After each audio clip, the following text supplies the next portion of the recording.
Y yo creo que el proceso de discusión, de debate, de campaña que tuvo el Ecuador para votar el 20 de agosto y para triunfar por el sí mayoritario, casi un 60%, ese proceso fue importante. Porque yo creo que por primera vez, los ecologistas se sientan en igualdad de condiciones a debatir con el ministro de Energía, con el gerente de Petroecuador, con funcionarios petroleros.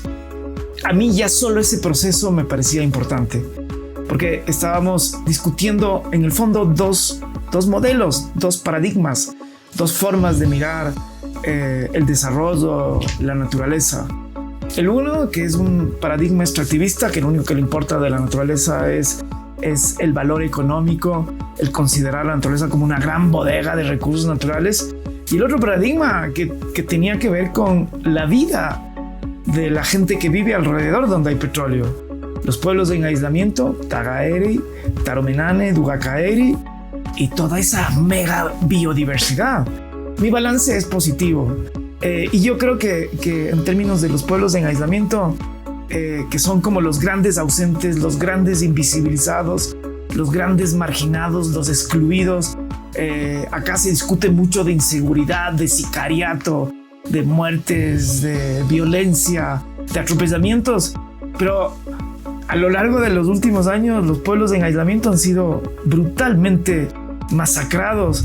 Conocemos de 3 masacres, 2003, 2006, 2013, y eso no ha despertado tanta angustia. Y esta vez los pueblos en aislamiento, junto con la mega biodiversidad del Yasuní y junto con estas culturas del pueblo guaraní, yo creo que fueron el argumento de peso que primó para que el Ecuador haya dicho sí a la vida, sí a la protección, sí a lo que está sobre la superficie y no al petróleo.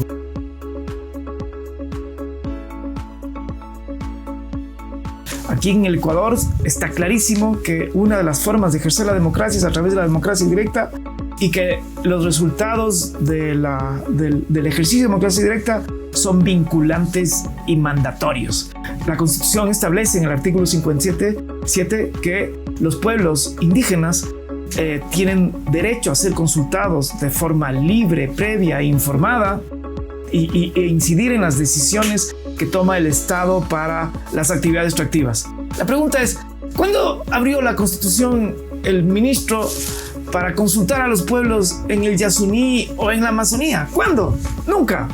Y de pronto hay un resultado que le parece conveniente y el artículo 57 de la consulta previa es importante. Ese artículo no tenía nada que ver con la consulta popular. Son 2 artículos que tienen hipótesis, protagonistas y también efectos jurídicos distintos. Porque ahora están diciendo que no se puede en un año dejar de explotar el petróleo y entonces van a prolongar lo más posible. Y yo creo que hay que estar alerta, la sociedad sí tiene que estar alerta, tenemos que defender estos resultados.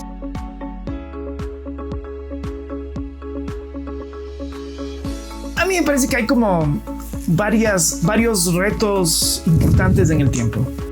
El primero, el a corto plazo, es que tenemos que exigir que el gobierno tenga un plan de abandono del Yasuní ITT Bloque 43. Ese es el primer paso en estos siguientes días.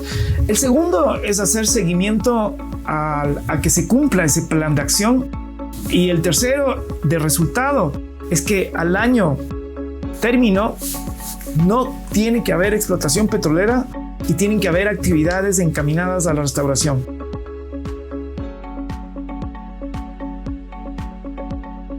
El gobierno, en lugar de estar planificando qué hacer en caso de que gane el sí o en caso que gane el no, se pasó haciendo campaña en contra de la consulta ecológica.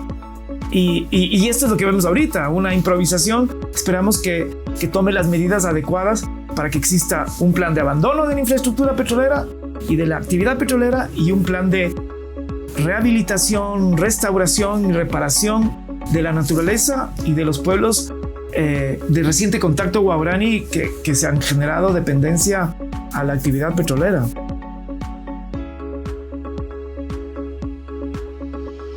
Yo entiendo que hay hay infraestructura hotelera, hay provisión de servicios, hay trabajadores dependientes, hay también pueblos indígenas que tienen una relación muy asistencialista de parte del Estado hacia ellos, que dependen de la gasolina, del recolector de basura, del desayuno escolar, del agua potable, de cosas que el Estado y las empresas les están ofreciendo.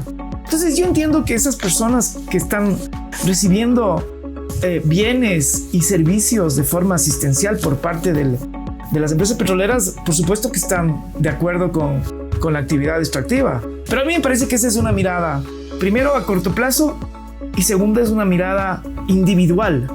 Cuando uno mira a quienes están resistiendo a la actividad petrolera, desde los mismos pueblos indígenas, la mirada es a largo plazo. ¿Qué le dejamos a nuestros hijos? ¿Qué dijeron nuestros ancestros? Y luego la mirada también es colectiva.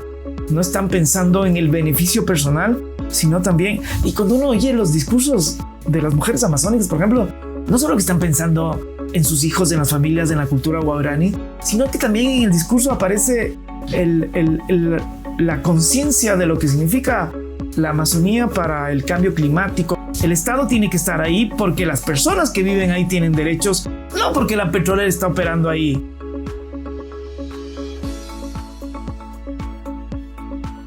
Que el origen de la consulta popular tiene que ver con una alteración de mapas. Una alteración de mapas en donde se podía apreciar con claridad que en el bloque 31 y en el bloque 43 existía presencia de los pueblos en aislamiento.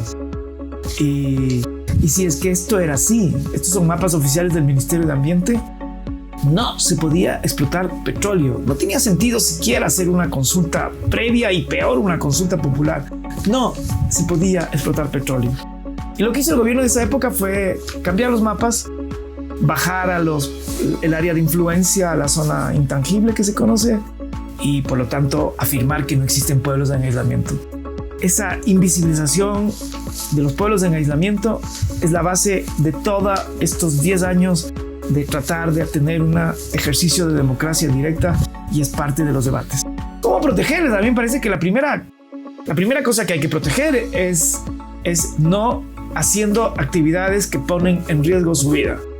Y esas actividades tienen que ver todas con extractivismo.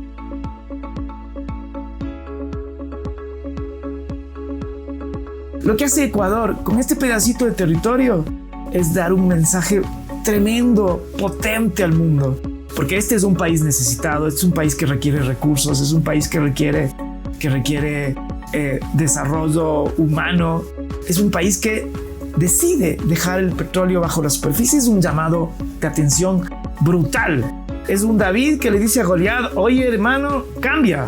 Esa es la una. La otra es que es este comienzo a una transición real, verídica, para conseguir o para tratar de lograr conseguir recursos y formas de subsistencia que sean diferentes a las extractivas. Y ojalá se entienda lo que está atrás de estas consultas, que es preservar el ambiente, que es conservar la vida, que es valorar a los pueblos en aislamiento, que es valorar a los pueblos indígenas que viven en los territorios que son zonas de sacrificio cuando hay extractivismos.